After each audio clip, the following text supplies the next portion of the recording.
اعوذ باللہ من الشیطان الرجیم بسم اللہ الرحمن الرحیم 12ویں جماعت کے طالب علموں السلام علیکم۔ آج کا ہمارا موضوع مرزا غالب ہے، جو مولانا الطاف حسین حالی نے لکھا ہے۔ یہ یادگاری غالب سے جوڑ ہے، اس میں سے نکالا گیا ہے۔ تو کچھ نئے الفاظ ہمارے اس سبق میں آئے ہیں، تو پہلے ہم یہ لکھیں گے: کشادہ پیشانی، خوشی خوشی، اشتیاق، شوق، یگانیت، اپنا پن، اتحاد، بے رنگ، ٹکٹ کے بغیر، باغ باغ ہونا، خوش ہونا، قبرستان، بڑھاپا، جورو بیوی، غدر، بغاوت۔ یعنی 1857 میں جو پہلی لڑائی ہوئی، جو انگریزوں کے خلاف ہندوستان نے اٹھائی، اس کو غدر بھی کہتے ہیں۔ عمائد، معززین، فرغل، چغا، ناگوار، ناپسند، مخلص، کھرا دوست، سچا دوست، تعمیل کرنا، انجام دینا۔ اگر آپ پیج نمبر 98 نکالیں گے تو آپ مرزا غالب کا، جو مولانا الطاف حسین حالی کا، یہ پڑھیں گے۔ مرزا کے اخلاق نہایت وسیع تھے۔ وہ ہر ایک شخص سے جو ان سے ملنے جاتا بہت کشادہ پیشانی سے ملتے۔ تو مولانا الطاف حسین حالی مرزا غالب، جن کا پورا نام اسد اللہ خان تھا، ان کے بارے میں لکھتے ہیں کہ ان کے اخلاق بہت ہی اچھے تھے۔ وہ ہر شخص جو ان سے ملنے جاتا خوشی خوشی ان سے ملتے تھے، یعنی خوش ہو جاتے تھے۔ جو شخص ایک دفعہ ان سے مل آتا، ان سے ملنے کا اشتیاق رہتا۔ تو جو بھی آدمی مرزا سے ایک دفعہ مل کے آتا، انہیں ملنے جاتا، تو اس سے دوبارہ مرزا صاحب سے ملنے کا شوق رہتا، یعنی کہ اشتیاق میں رہتا ہے، اشتیاق میں شوق۔ تو وہ بار بار ملنے کی کوشش کرتا۔ دوستوں کو دیکھ کر وہ باغ باغ ہو جاتے اور ان کی خوشی سے خوش اور ان کے غم سے غمگین ہو جاتے۔ تو مرزا غالب دوستوں کو دیکھ کر بہت ہی خوش ہو جاتے ہیں اور ان کی خوشی اور غم سے غمگین ہو جاتے، یعنی کہ ان کی خوشی میں وہ بھی خوش ہو جاتے۔ اگر ان کو کسی کو کوئی تکلیف ہوتی تو وہ بھی اس تکلیف میں شریک ہوتے، یعنی غمگین ہو جاتے تھے اور تکلیف میں ان کا برابر کا شریک رہتے۔ اس لیے ان کے دوست ہر ملت اور ہر مذہب کے نہ صرف دہلی بلکہ تمام ہندوستان سے بے شمار تھے۔ تو اس طرح ان کے دوستوں میں ہر مذہب، ہر ملت، یعنی ہر طبقے سے ان کے دوست تھے۔ نہ صرف دہلی کے بلکہ تمام ہندوستان میں بے شمار تھے، ان کی شمار نہیں کیا جاتا۔ جو خطوط انہوں نے اپنے دوستوں کو لکھے، ان کے ایک ایک حرف پر مہر محبت اور غم خاری و یگانیت ٹپکتی پڑتی۔ تو جو خط وہ دوستوں کو لکھتے، تو ان خطوط میں ان دوستوں کو ایک ایک حرف میں ان کی محبت اور غم خاری اور یگانیت، یعنی کہ اپنا پن دیکھنے کو ملتا۔ ہر ایک خط کا جواب لکھنا وہ اپنے ذمہ کے فرض عین سمجھتے۔ جو بھی دوست ان کو خط لکھتا تو اس کا جواب لکھنا غالب اپنے ذمہ فرض عین سمجھتے کہ میرا فرض ہے کہ ان کے خط کا جواب دیا جائے۔ ان کا بہت سا وقت دوستوں کے جواب لکھنے میں صرف ہوتا۔ تو بہت سے دوست ان کو خط لکھا کرتے تھے، تو ان کا زیادہ وقت ان کو جواب لکھنے میں صرف ہو جاتا، یعنی اسی میں ختم ہو جاتا۔ بیماری اور تکلیف کی حالت میں وہ خود خطوں کے جواب لکھنے سے باز نہ آتے۔ جب کبھی بیماری میں یا تکلیف میں مبتلا ہوتے مرزا، تو ان دنوں بھی وہ اپنے دوستوں کے خطوں کا جواب لکھنے میں پیش نہیں کرتے۔ وہ ضرور ان کے جواب لکھتے، چاہے کچھ بھی کرنا پڑے۔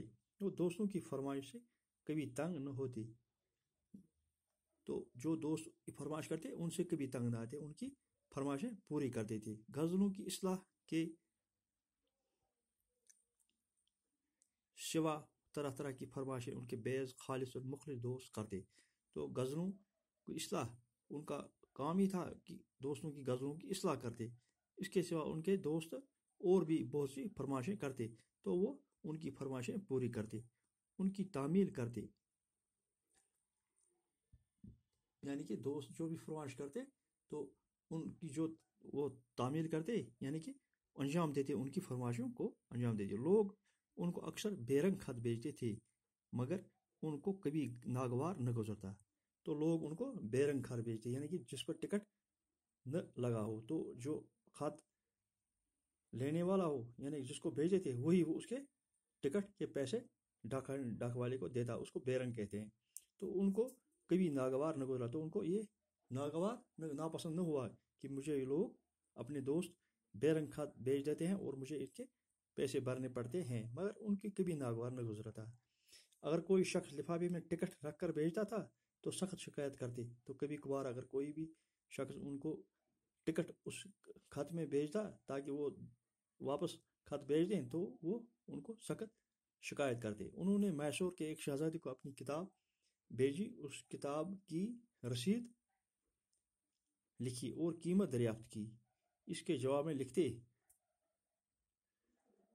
یہ فارسی میں حرف پرسی مقدار قیمت چرا بر زبانی قلم رفت، ہجا نوازش نیاز مندان بے توانا نیست، بے سرمایہ ام نہ فرد مایہ سخ نہ خورم نہ سودا غر، میون پوشم نہ کتاب فروش پذیرند عطا نہ گرند بہا، اگرچہ ہرچہ آزادگاں بشہزادگاں فرزند نظر رست، و ہرچہ شہزادگاں آزادگاں بخشش تبرک، یا چرا نیست چون چرا نیست ہرچہ فرسود ام ار میگونست، و ہرچہ خواہم ہرداشت مگا خواہد بود۔ تو مروت اور لحاظ مرزا کی طبیعت میں بترچہ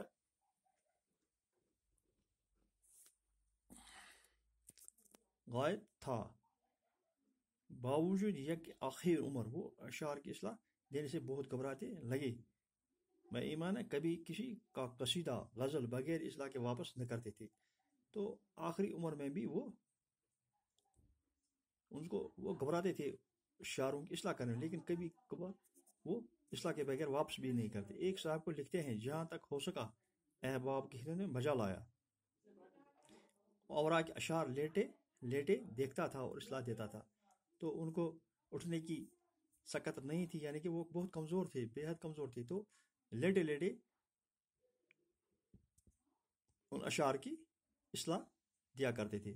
اب نہ آنکھ سے اچھی طرح سوجے نہ ہاتھ سے اچھی طرح لکھا جائے، تو اتنے کمزور ہو گئے تھے آنکھ سے بھی اچھی طرح ان کو دیکھا نہ جاتا، یعنی کہ جو پڑھ نہیں سکتی تھی اچھی طرح سے اور لکھا بھی نہیں جاتا۔ کہتے ہیں کہ شاہی شرف بو کلندر رحمۃ اللہ علیہ کو بسبی قبرسن کہ خدا نے فرض پیغمبر کی سنت معاف کر دی تھی، یعنی کہ بڑھاپے کی وجہ سے خدا نے فرض اور پیغمبر نے سنت معاف کر دی تھی۔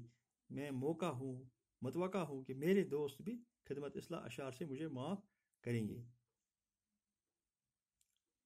خطوط شوقیہ کا جواب اس صورت میں ہو سکے لکھ دیا کروں گا، تو جو خطوط لکھنے ہیں تو وہ لکھوں گا۔ باوجود اس کے بھی لوگ مرزا کے برابر ستاتے رہے تھے۔ ایک دفعہ کہیں مرزا تبتا نے یہ لکھ دیا کہ آپ نے بسبب ذوق سخن کی اصلاح کے اشعار منظور فرمائی تھی۔ اس کے جواب میں لکھتے ہیں لا حول ولا قوت، کس ملعون نے یہ سبب ذوق شعر کے اشعار کی اصلاح منظور رکھی؟ یعنی کہ ایک دفعہ ان کو مرزا تبتا نے لکھ دیا کہ آپ نے بسبب ذوق سخن کی اصلاح کے اشعار منظور فرمائی تھی۔ اس کے جواب میں لکھتے ہیں لا حول ولا قوت، کس ملعون یعنی کہ کس لعنتی نے یہ سبب ذوق شعر کے اشعار کی اصلاح منظور رکھی۔ اگر میں شعر سے بیزار نہ ہو تو مجھے میرا خدا مجھ سے بیزار میں دو بطر کی قہر درویش بجان درویش لکھا تھا، جیسے اچھی جو روبی رو خاوند کے ساتھ مرنا برنا اختیار کرتی ہے، جیسے اچھے جوڑے برے خاوند کے ساتھ مرنا برنا اختیار کرتی ہے۔ ایک اچھی عورت اپنے خاوند کے ساتھ مرنا برنا اختیار کرتی ہے، جہاں تمہارے ساتھ وہ معاملہ ہے، تمہارے ساتھ وہی معاملہ ہے۔